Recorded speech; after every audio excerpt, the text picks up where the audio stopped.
Assalamualaikum warahmatullahi wabarakatuh. Perkenalkan, nama saya Lutfia Nikita Putri dari kelas BAIG NIM 201210230. Akan sedikit menjelaskan tentang materi pernikahan beda agama yang terdapat dalam mata kuliah fikih keluarga yang diampu oleh Ibu Muniatul Ilmah. Yang pertama, saya akan membahas tentang pernikahan. Pernikahan secara bahasa artinya berkumpul, sedangkan secara istilah pernikahan merupakan suatu keadaan di mana dihalalkannya seorang laki-laki dan perempuan melakukan hubungan badan karena adanya suatu akad. Perintah pernikahan dijelaskan dalam Quran Surat Ar-Rum ayat 21, yang artinya, dan di antara tanda-tanda kebesarannya ialah Dia menciptakan pasangan-pasangan untukmu dari jenismu sendiri, agar kamu cenderung dan merasa tentram kepadanya, dan Dia menjadikan di antaramu rasa kasih dan sayang. Sungguh, pada yang demikian itu benar-benar terdapat tanda-tanda kebesaran Allah bagi kaum yang berpikir. Hal ini merupakan ayat yang menjelaskan tentang bahwa hukum setiap manusia adalah berpasang-pasangan, artinya seseorang akan menikah jika sudah waktunya. Hukum pernikahan bagi seseorang ada kalanya menjadi wajib, sunnah, mubah, makruh, bahkan haram. Yang pertama adalah wajib. Wajib bagi seseorang yang sudah mampu menikah, kemudian nafsunya telah mendesak dan takut terjerumus ke dalam perzinahan, maka orang tersebut wajib untuk menikah. Kemudian sunnah.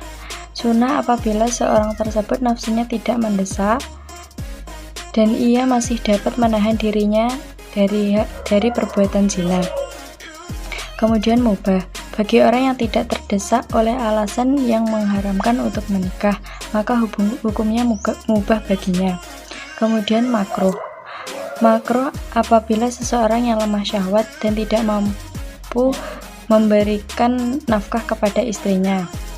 Haram apabila seseorang tidak mampu memenuhi kebutuhan istrinya baik lahir maupun batin. Rukun dari pernikahan adalah yang pertama adanya calon mempelai laki-laki, kemudian adanya calon mempelai perempuan, wali, 2 orang saksi, dan adanya lafadz ijab qabul.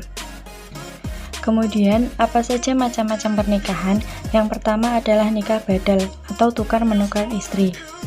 Artinya, apabila seseorang ayah menikahkan anak perempuannya kepada seseorang, namun dengan syarat ayahnya tersebut juga harus dinikahkan kepada saudara perempuan dari laki-laki tersebut, maka hukumnya tidak boleh. Yang kedua ada nikah mut'ah. Nikah mut'ah atau nikah kontrak adalah suatu pernikahan yang dilakukan dengan adanya batas waktu tertentu, semisal 1 minggu, 1 bulan, ataupun 1 tahun. Apabila sudah jatuh waktu tempo tersebut, maka pasangan suami istri tersebut akan bercerai. Selanjutnya ada pernikahan muhalil. Pernikahan muhalil adalah nikahnya seorang laki-laki dengan seorang perempuan yang sudah ditalak 3 oleh suaminya. Pernikahan tersebut bertujuan agar sang istri dapat kembali rujuk dengan suaminya yang lama. Selanjutnya ada pernikahan beda agama.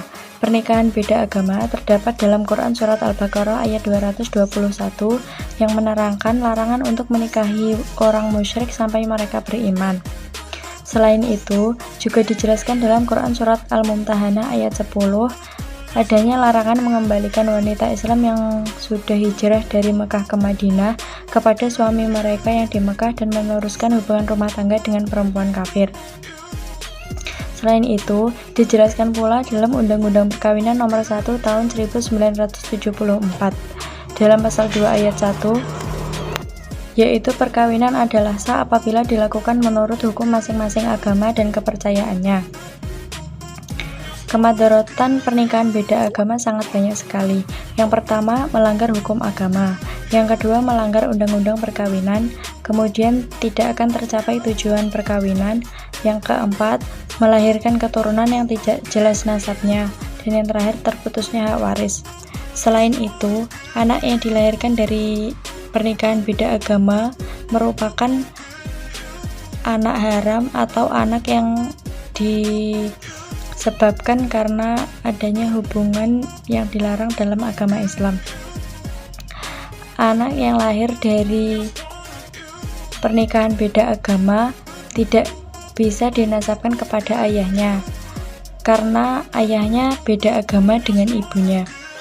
Kemudian apabila anak tersebut menikah, apabila ia perempuan, ia tidak bisa diwalikan kepada ayahnya.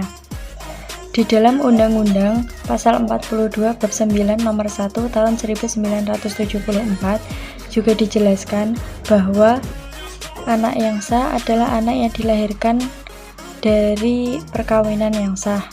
Selain itu, pernikahan beda agama juga menyebabkan dua keluarga tidak bisa bersatu karena adanya perbedaan keyakinan tersebut. Selain itu, anak yang dilahirkan dari pernikahan beda agama, apabila ia menikah dan mempunyai anak, maka seterusnya keturunannya ke bawah adalah hasil dari perbuatan zina karena dari pernikahan yang dilarang oleh agama Islam. Mungkin cukup itu yang dapat saya sampaikan. Apabila ada kurang dan lebihnya, saya mohon maaf. Wassalamualaikum warahmatullahi wabarakatuh.